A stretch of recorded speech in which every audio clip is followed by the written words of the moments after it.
যুক্তরাষ্ট্র ও ইরানের মধ্যে ফের শুরু হয়ে গেছে রক্তক্ষয়ী যুদ্ধ। যুক্তরাষ্ট্রের একের পর এক বিমান হামলার জবাবে মধ্যপ্রাচ্যে থাকা মার্কিন বেশ কয়েকটি সামরিক ঘাঁটি গুঁড়িয়ে দিয়েছে মধ্যপ্রাচ্যের সিংহখ্যাত দেশ ইরান। পর্যবেক্ষকরা জানিয়েছেন, হরমুজ প্রণালী দিয়ে চলাচলকারী জাহাজের সংখ্যাও নাটকীয়ভাবে কমে গেছে।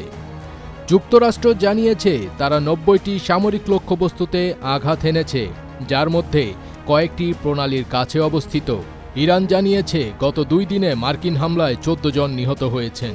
রাষ্ট্রীয় গণমাধ্যম প্রদেশের ডেপুটি গভর্নরের বরাত দিয়ে আরও জানিয়েছে যে বুশেহর পারমাণবিক বিদ্যুৎ কেন্দ্রের কাছের লক্ষ্যবস্তুতেও হামলা চালানো হয়েছে। এই সর্বশেষ হামলা নিয়ে যুক্তরাষ্ট্র এখনও কোনো মন্তব্য করেনি।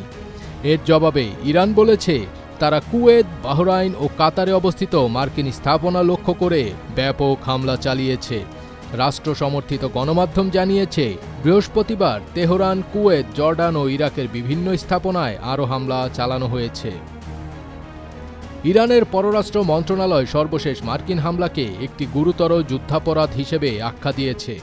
মার্কিন প্রশাসনকে শয়তান ও মানসিক বিকারগ্রস্ত বলেও আখ্যা দিয়েছেন তিনি। পররাষ্ট্র মন্ত্রণালয় জানিয়েছে তেহরান ও মাশহাদ শহরের মধ্যে সংযোগকারী সেতু এবং একটি রেলপথও ক্ষতিগ্রস্ত হয়েছে। ইরানের স্বাস্থ্য মন্ত্রণালয় জানিয়েছে ৫টি প্রদেশ জুড়ে ১৪ জন নিহত এবং ৭৮ জন আহত হয়েছেন।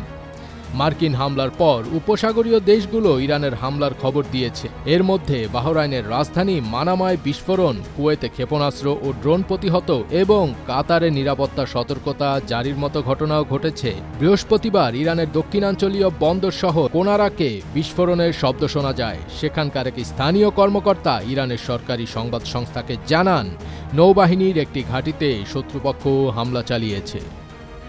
দুপক্ষের এই হামলা পাল্টা হামলার মধ্যেই বিশ্লেষকরা মনে করছেন ফের পূর্ণমাত্রার যুদ্ধের দিকে এগিয়ে যাচ্ছে যুক্তরাষ্ট্র এবং ইরান।